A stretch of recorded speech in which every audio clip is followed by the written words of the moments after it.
Hello, this is Dana Arcuri from danaarcuri.com, author, speaker, and wellness advocate, and today's topic is feeling guilty for going no contact with a narcissist and flying monkeys.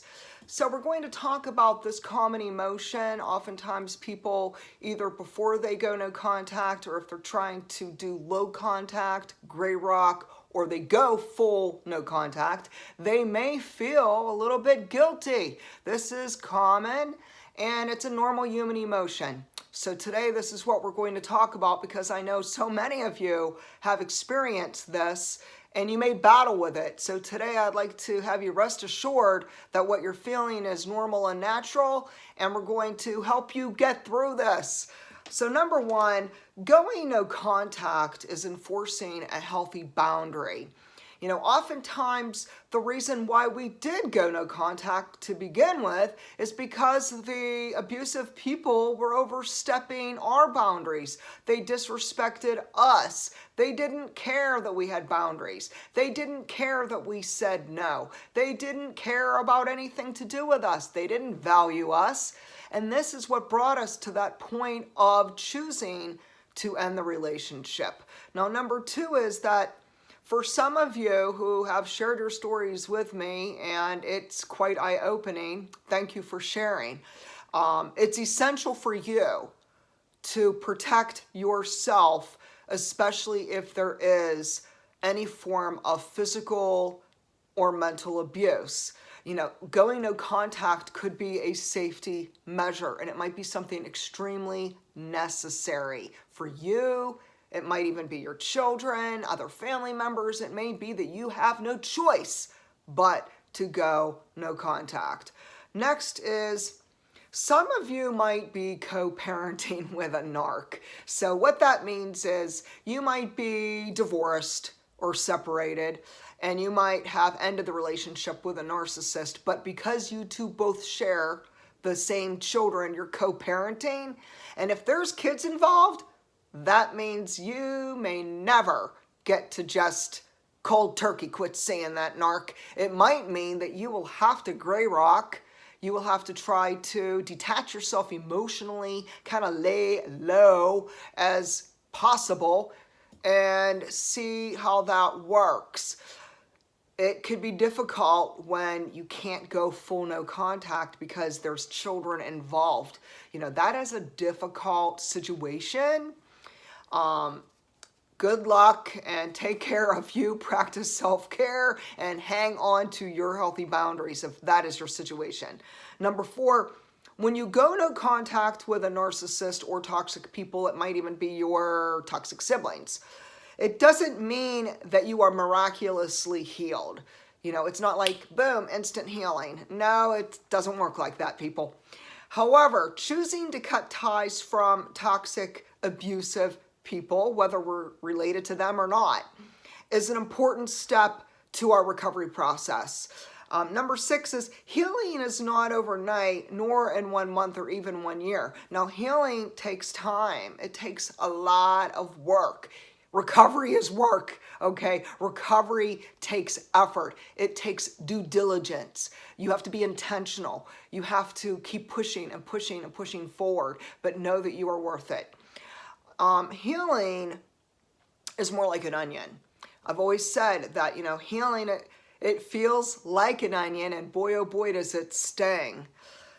We must understand that when we're healing, just like an onion now, there's layers and layers and layers of pain, past memories, and some horrifying things that we have experienced with this abusive person. And it might even be many people, like a whole entire family of people. We must understand that there could be a lot to work through. Layers of pain, layers of betrayal, layers of abuse, layers of turmoil and suffering. Next is number 8. When you do go no contact, you start working through the layers of pain. So you start addressing it. You start confronting it. You acknowledge it. Yes, it really hurts and it happened and it doesn't feel good, but I need to heal. And so I am going to do the work of recovery. Number 9 is after you overcome the first layer, new layers will kind of just rise up and surface. You know, it's just amazing how when we work through one layer of pain, a new layer kind of just crops up out of nowhere, and then we start working on that layer. So that is part of the healing journey. Number 10 is with distance from toxic people, you will begin to see things more clearly. You know, when we have distance and we're 1 month, 2 months, 6 months, 1 year, and it goes on and on and on, the longer we're away from them, apart from them, at a distance, a long, long distance from them, wow, we really see things in such a new light. And it brings us so much wisdom, knowledge. Sometimes we're blown away by the things that we remember. We must understand that what we see the lies. We could see clearly those lies that the narcissist told us. We understand now they have covert schemes. We see the mind games that they had played with us. We see the manipulation, the gaslighting, the triangulation, how they tried to destroy our relationship with other people. We understand the betrayal, and boy, does that sting too. We understand the years and years and years that these covert narcissists and some toxic siblings for our entire lives have wreaked havoc on us, have just been attacking us, whether it's physically, whether it's emotionally, whether it's verbally. You know, for some people it's physically. Some people, they've dealt with also sexual trauma. It is nasty and quite traumatic. Number 11 is understand that it's normal to feel guilty. Say you initially, you go no contact and it's your first month. It's normal that you feel bad about it. You feel sad about it. You might actually go through the grieving process. You might have depression, anger. Maybe sometimes you kind of go back and forth with denial, but then you're hit over and over and over again about all the horrible things that person did to you. And then you're like, now I know why I went no contact to begin with. Next is that good chance, if you have gone no contact with someone who's toxic, good chance you are a highly sensitive person, you are an empathic person, you are a compassionate person, you are someone who is a gentle, kind person. And we have to understand, this is so common that it's us, highly sensitive people, the empathic people, the compassionate people, who become prey for evil, toxic, narcissistic, abusive people. So they prey on us. Oh yeah, they handpick us. They know what they're looking for. They're looking for someone who's gentle and kind and loving and caring and giving. And boy, oh boy, do they just snatch onto us and then just shred us to pieces. Next would be, you did not discard the narcissist or whoever it is, whether it was some abusive person, whether it was a spouse, whether it was your boss, whether it was your siblings, you did not discard them. Now, there's a big difference between discarding someone and going no contact. Totally different, two different things. It's like apples and oranges. They're not the same thing.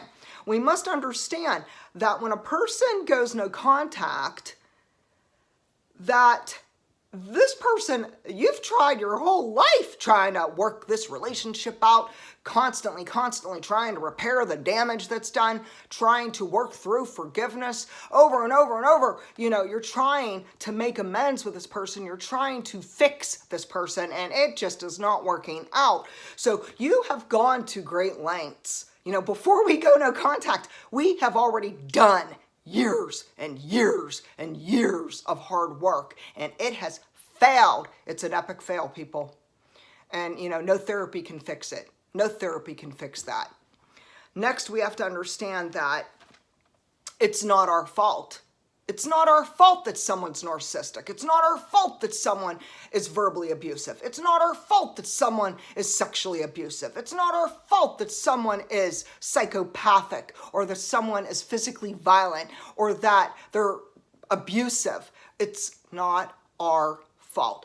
We are not responsible for other people. Next, we have to understand we did everything humanly possible to try to restore the relationship. You know, I tried for my whole life, years and years and years and years, people, to try to restore that relationship with my mother. You know, over and over and over, I would forgive her and forgive her and forgive her and forgive her, and that woman wouldn't stop abusing me. That woman wouldn't stop attacking me. That woman wouldn't stop manipulating me, gaslighting me, triangulating me, hurting me, bashing me, stabbing me in the back with a knife. That woman wouldn't stop hurting me. And you reach a point where you say, enough is enough, and you go no contact. And that is exactly what I did.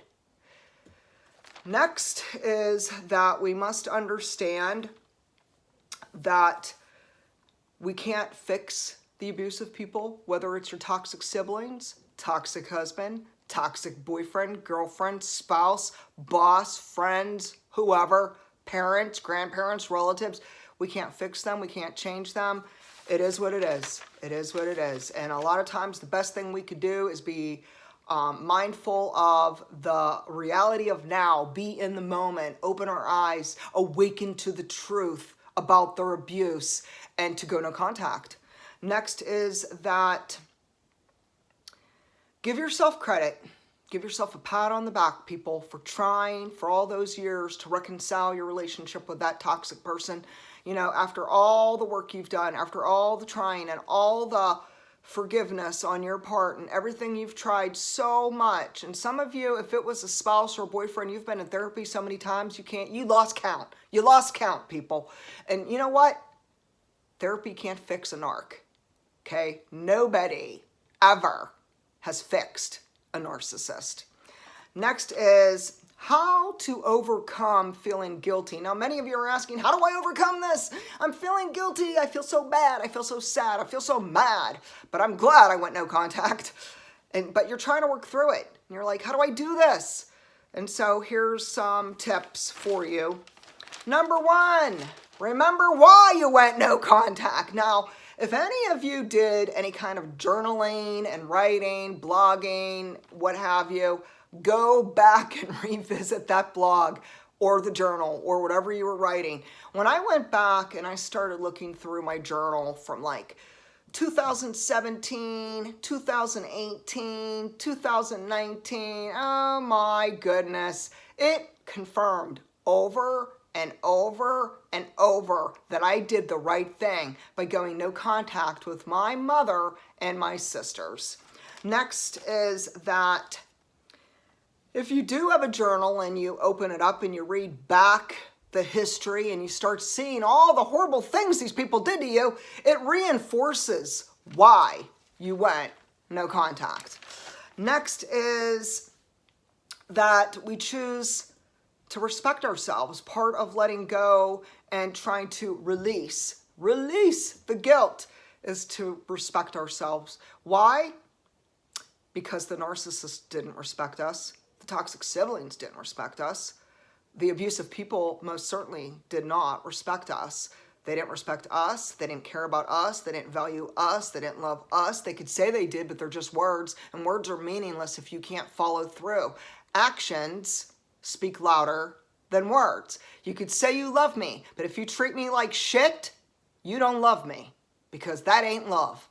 Next is that when we are people pleasers, we're putting ourselves in harm's way to become prey for an abusive person. So it's really important that we discontinue that people-pleasing kind of, habits that we may have where we want people to approve us and accept us and like us and value us and love us and include us in their social functions and maybe the family gatherings or the big circle of friends or what have you. But understand this. You don't need anyone's acceptance, approval, to be kind to yourself, to respect yourself, to have healthy boundaries, to take care of yourself, to protect yourself. I mean, we don't need anyone's acceptance or approval. We don't need it. And part of the growing, this whole thing is a transformation journey. I mean, we are growing personally. And in that self-growth, we realize we're enough just as we are, and we don't need anybody's approval. Most likely, we don't need someone who's so toxic and malicious who only could say hateful things about us. Next is that we choose healthy boundaries because we're raising our self-respect and self-love and self-care. We are taking our lives and our healing pathway to a new journey. We are moving onward and we are moving upward. Next is that the abusive people will try to intentionally make you feel ashamed or guilty for going no contact. So here's the scenario. I went no contact with my mother. My toxic siblings were ticked off at me. They punished me. They wanted to hurt me and hurt me bad. And that's why they did all the smear campaigns, retaliation, gaslighting, mobbing, stalking, crazy three-ring circus, okay? So understand that when you go no contact, there's going to be someone who's going to try to make you feel guilty, whether it's the person who you went no contact with or their friends or their family or what have you. So prepare in advance. Someone's going to be ticked off at you and you have to just, oh well, it's your life, not theirs. It's not their choice. It's not their choice. Next is that the narcissist or whoever you go no contact with, so whether it is your toxic siblings, whether it was an ex-spouse, boyfriend, girlfriend, etc., know that they will play the victim card. When you go no contact, they may keep calling you. They're going to keep sending you emails and text messages and try to get a hold of you on Facebook and on Twitter and all kind of places. They may come knocking on your door, don't answer it. Call the police, call 911. You're not going to go there because you have healthy boundaries. You're not going to go there. Stand firm and understand in advance. This is normal. They're going to try to do whatever they can to push your buttons to make you feel bad and sad and guilty. Their victim card is not going to work. They might try to do the pity party ploy. Oh, woe is me. Oh, woe is me. And the narcissistic person, I'm sick and I'm elderly and I don't feel good and I don't know why she went no contact. I don't know why she won't talk to me. They could play the victim card and the pity party game and have sudden amnesia. We're still not going to go no contact. We're not going to talk to them. They could call us. They could do whatever they want.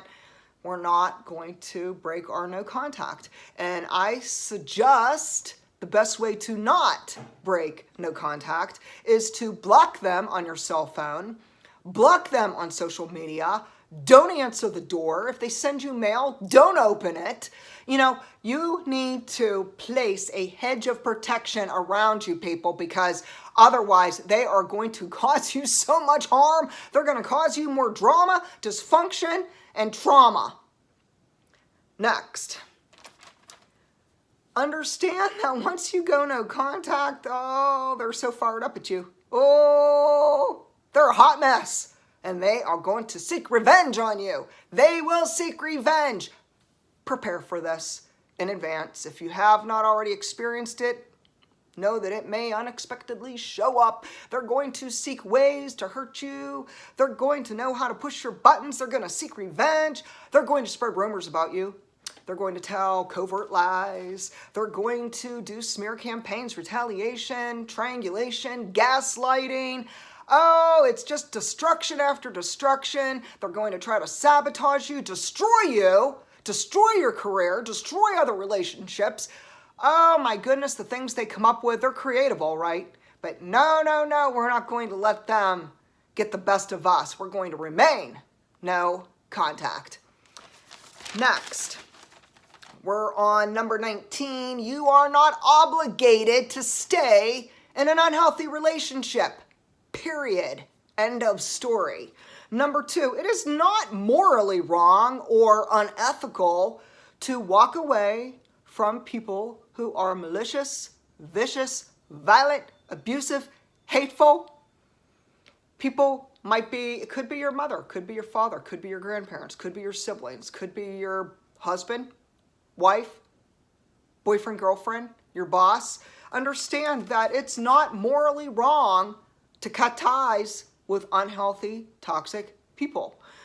Number 21, going no contact with toxic people is the only pathway to truly heal physically, emotionally, and spiritually. If you remain in contact, you will not be healing. Number 22, for those who went no contact with the narcissist, maybe even the toxic siblings or any abusive person, understand that we have to give ourselves credit.